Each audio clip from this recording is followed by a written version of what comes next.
Oosh. Oh, goyim. Today I am coming to you with a bonus video because I'm doing an unhaul, and I haven't done an unhaul in a very long time, so there's lots of books to get through, but stick it out to the end because I'm announcing a read-a-thon for January at the end. Welcome or welcome back to Mr. Francy Reads! Let's go!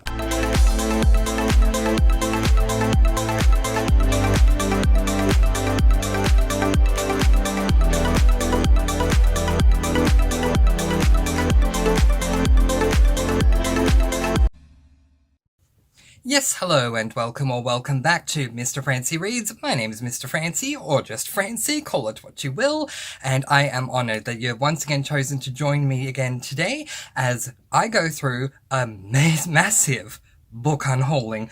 I haven't even counted how many books there are that I'm unhauling because there are so many, but seriously, look at my shelves, it's valid. I need to unhaul books. And so I kind of got to a stage where if it ain't a 5-star, it needs to go. Now, there are books that I still own that aren't 5-star books, and there are reasons for those, but if they are not a 5-star book that I'm umming or ahhing about, it has to go. So, let's jump right in. Casey West. Now, I do think that Casey West is a fantastic author, and I do recommend her books if you are someone who is a fan of YA. Yeah, it's just taking up way too much room in my bookshelves.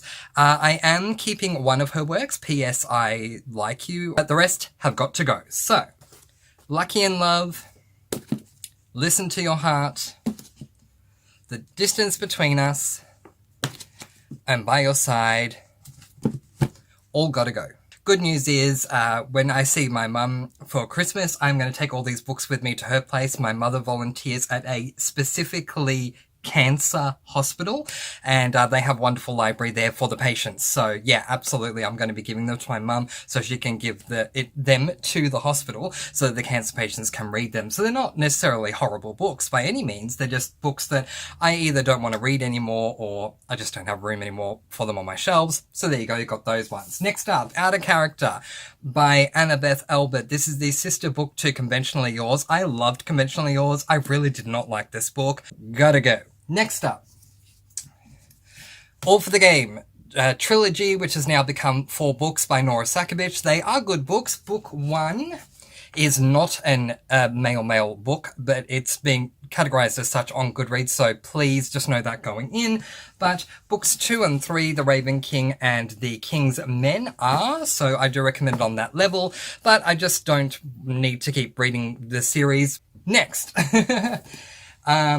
Bloodstain by Peter Layla. This is a book that was given to me, and I'm just not going to get to it. So I can't recommend or not recommend because I haven't actually read it.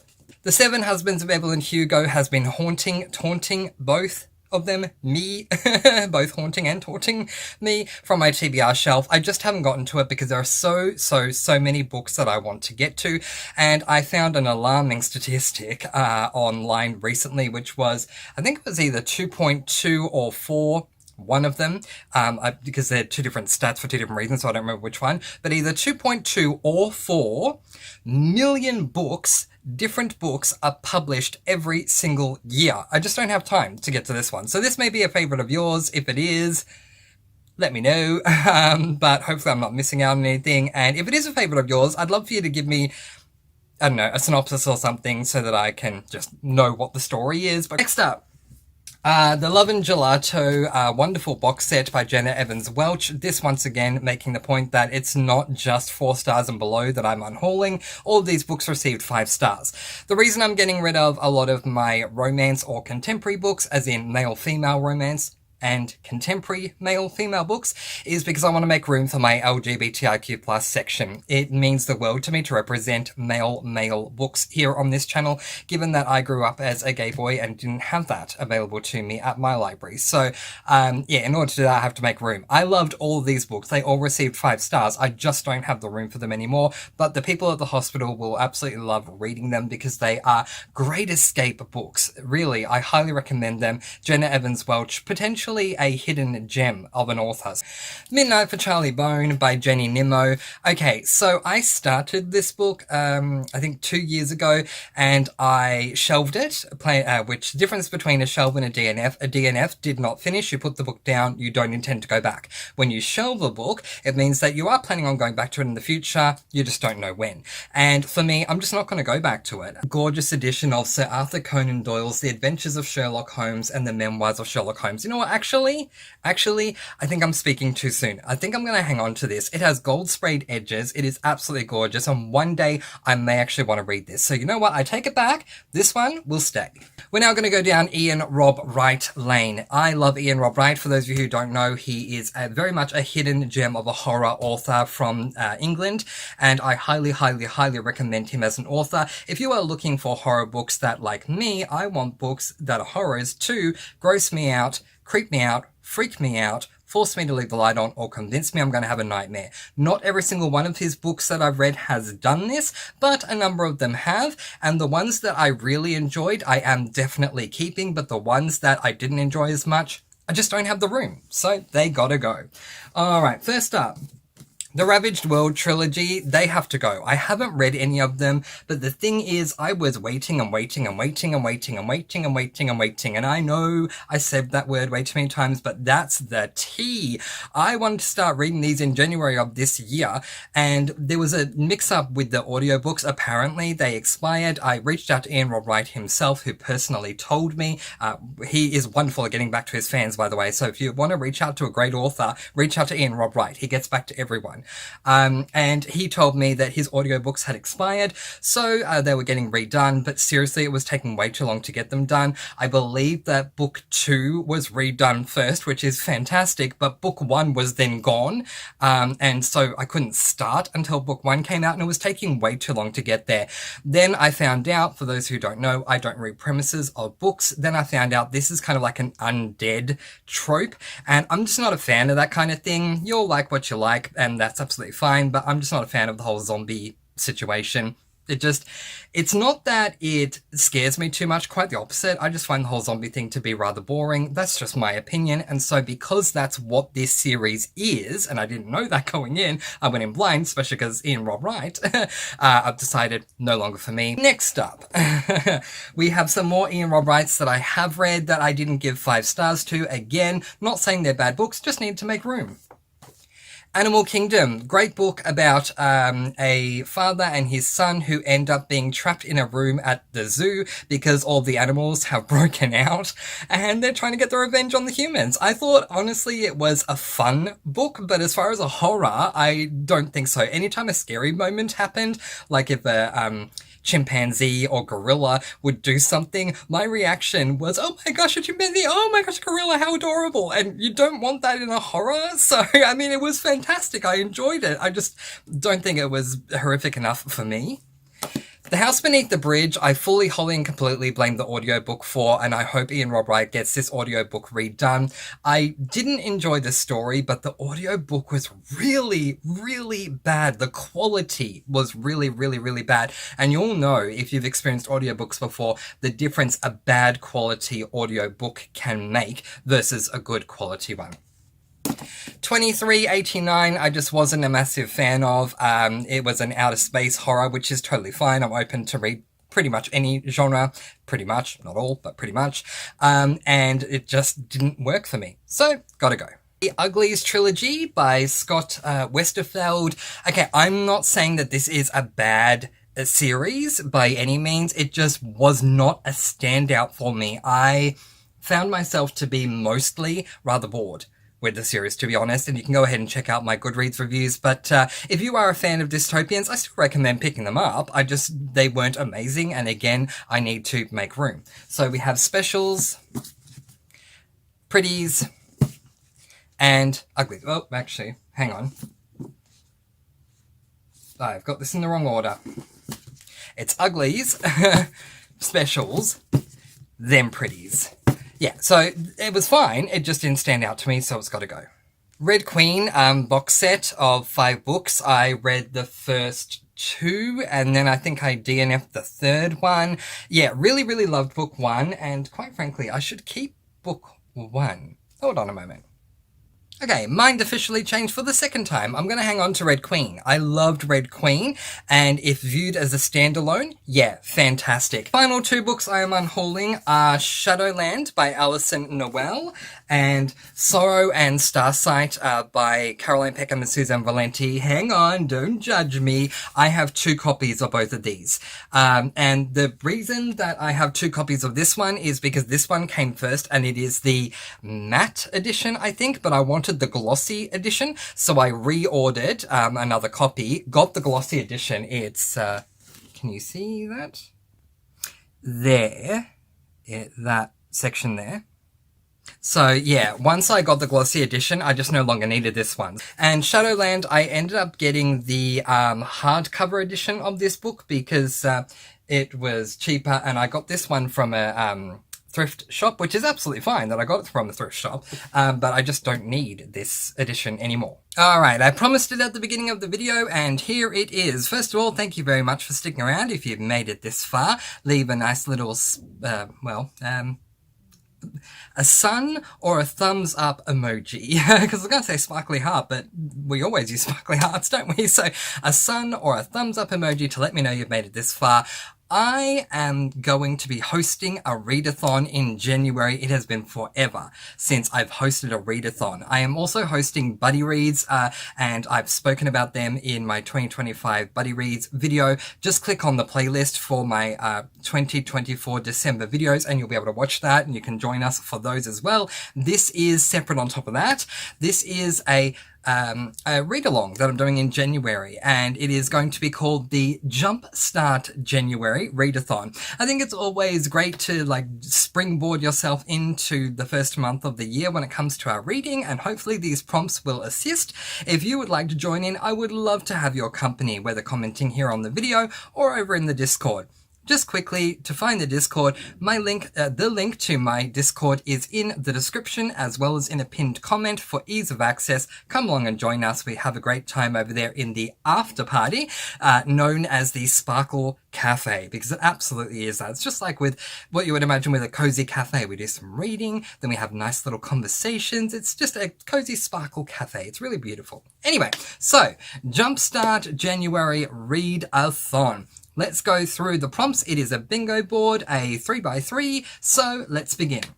First prompt in the top left-hand side is New Beginnings, first book in a series. Yeah, so starting a new series, grab the first book from that series, read it. If you're starting a new series, pick up the first book, read it, and you've fulfilled that prompt. Okay, second square, top middle is Springboard Book, a short book, 250 pages or less. Yeah, sometimes a great way to jumpstart, springboard your way into a new year is to start with a short book and then complete it, and then you've read that first book. So if you read something that's 250 pages or less, that will take care of that prompt. Prompt number 3 is the top right-hand square, and that is a new to you author. Planning on reading from a new author? Put it on your January TBR. Read the book and voila, that takes care of that prompt. Fulfill all 3 of those prompts and you get a bingo, because it goes across naturally. Next up, we have middle row left, and that prompt is first audiobook of the year. So, do you listen to audiobooks? Whether full-time, part-time, quarter-time, 1/7, 1/10, 1/50th of the year of a time, listen to your first audiobook, and there's that prompt. The coveted middle purple square is first SAS list for the year. First SAS list book for the year. Yeah, so I absolutely love my SAS list, and I will always give credit where it is due to the amazing Elizabeth from Lizzie Faye Loves Books. She came up with the idea of creating a SAS list, which SAS is an acronym that stands for Serious About Series, where you she changes up little prompts here and there as an option each and every year, but the basic formality of the SAS list is that you put a list of series. You create a list of series that you either want to start, continue on with, or finish by the end of the year. And so, yeah, if you get involved in that SAS challenge, all you need to do is create that list and work through it. Once you've read your first book on your SAS list, you get the purple middle square. So there you go. All right, middle right, which is prompt number 6, is familiarity, a book or author you've read from before. So yeah, we are doing the new to you author prompt as well as the familiarity, an author you have read from before. So if you read a book from an author you've read before, even if it's a reread, if you're reading the exact same book you've read from that author clearly before, it counts, and there you go. All right, bottom row, left-hand side, prompt number 7 contains the word new in the title. I have found an amazing link to Goodreads, which I was so happy that I found, and I will link it I will link it somewhere. If it's not in the description, then I'll link it in a pinned comment, but I'll link it somewhere for you. And this is a link to Goodreads listing all the books that they're aware of that contain the words new or old in the title, which can help you out big time because there are long books, there are short books that contain the word new. So there you go. There's your 7th prompt. Prompt number 8 is the bottom middle, and that is a book with love in it, platonic or otherwise. When I say a book with love in it, the reason why I'm specifying here is because I'm talking about starting off your year, springboarding your year with love, peace, blessings, sparkling energy, some sort of radiation of love. So while a romance would definitely count, it does not need to be a romance to fulfill this prompt. It could be a contemporary, it could be a horror where a man helps another person, big man or woman or whatever, helps another person purely out of kindness of their heart. That is love. That is, it's not necessarily romantic love, but it's kindness. It's coming from a place of love. So yeah, if you read a book that in any way, shape or form comes from a place of love, it will absolutely count for the prompt. So therefore, likewise, of course, romance will as well, but it doesn't need to be a romance to count. And the final prompt, which is prompt number 9, the last row, right square, is first standalone of the year. As much as I love series, I need to motivate myself to not just read series anymore and start picking up more standalones. If you pick up a standalone, or and I'm going to say this now because this is what I'm going to do, so it certainly can count for you too. If you pick up a first book in a series purely for the sake of trying that series out with no intention to continue unless you want to, you're just picking up the first book, you're not committing to the series, then absolutely it can count because you may just view that book as a standalone at the time that you're reading it, even though it's part of a series. So absolutely that will count if that is your justification. I was viewing it as a standalone when I read it, and I am going to continue on, or I'm not going to continue on, but when I went into the book, I was viewing it as a standalone. Absolutely, it will count. But obviously, also, standalones themselves will obviously count. I can't wait to see what everyone uses to fulfill this bingo board. All right, now, before I let you all go, I want to put a request out there. One thing I would also like to get back into, particularly in 2025, is reading tags, book tags. I would love to get back to them. I love doing them. You all seem to love watching them, which is fantastic. It works for all of us. Mutually beneficial. I have fun, you have fun, we all have fun. Hooray!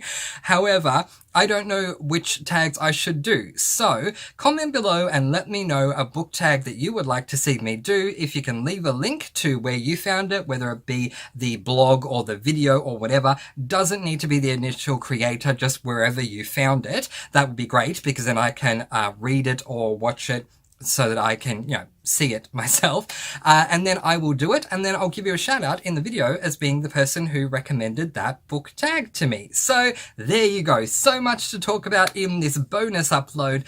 Unhauls, the Jumpstart January Read-A-Thon, as well as requests for book tags that will come with personal dedicated shout outs to you. But in the meantime, that is where I am going to leave it. I have my best books and my ranking my 2024 completed SAS list videos coming up as a part of my favorites and non-favorites very, very soon. So if you haven't already, do subscribe and hit the bell. Ding! Make sure to hit the all so that you get all the notifications. And until next time, letting you all go with peace, blessings, and so much love. Please do be kind and love one another. And of course, spread your sparkling energy all throughout the world. And until next time, happy reading. Bye, everyone.